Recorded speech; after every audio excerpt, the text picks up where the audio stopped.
In questo filmato, tratto dal notiziario di Videoregione del 18 agosto 2012, il giornalista Zeriali lancia un servizio dedicato alla futura pista ciclabile che verrà realizzata nella frazione di Portovecchio.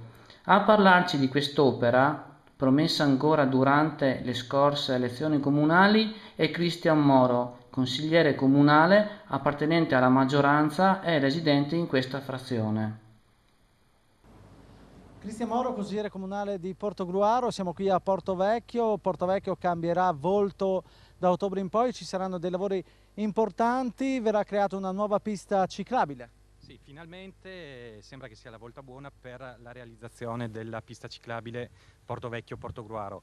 Esporremo durante la festa dei poster con il progetto esecutivo per raccogliere le ultime osservazioni da parte della popolazione, per poi andare a realizzare subito quest'opera che vede, diciamo, l'avvio della riqualificazione del centro di Portovecchio, della frazione di Portovecchio. Avete sentito bene? Il consigliere Moro ha dichiarato che il progetto esecutivo della pista ciclabile verrà esposto su alcuni manifesti per consentire alla popolazione di esporre le loro ultime osservazioni prima dell'avvio dei lavori. Moro, quindi, ritiene che il progetto della pista ciclabile sia perfettibile anche da parte dei suoi concittadini, ma probabilmente non è a conoscenza di una recente dichiarazione del sindaco Bertoncello, secondo il quale i pareri personali devono essere circostanziati e suffragati da dati prima di essere presi in seria considerazione.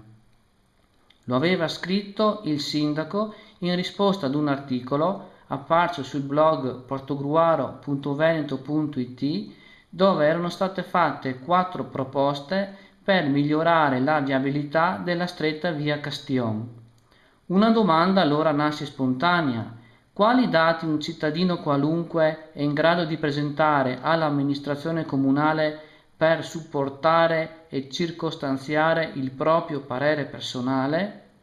È palesemente sotto gli occhi di tutti che via Castillon è una strada stretta dove si sente la mancanza di una pista ciclabile, o quantomeno si vorrebbe una carreggiata più larga, in modo che il transito dei ciclisti non sia messo a repentaglio dal passaggio delle auto. Quali altri dati occorre aggiungere? Si intervenga al più presto per risolvere questa situazione. Più di una proposta è stata avanzata.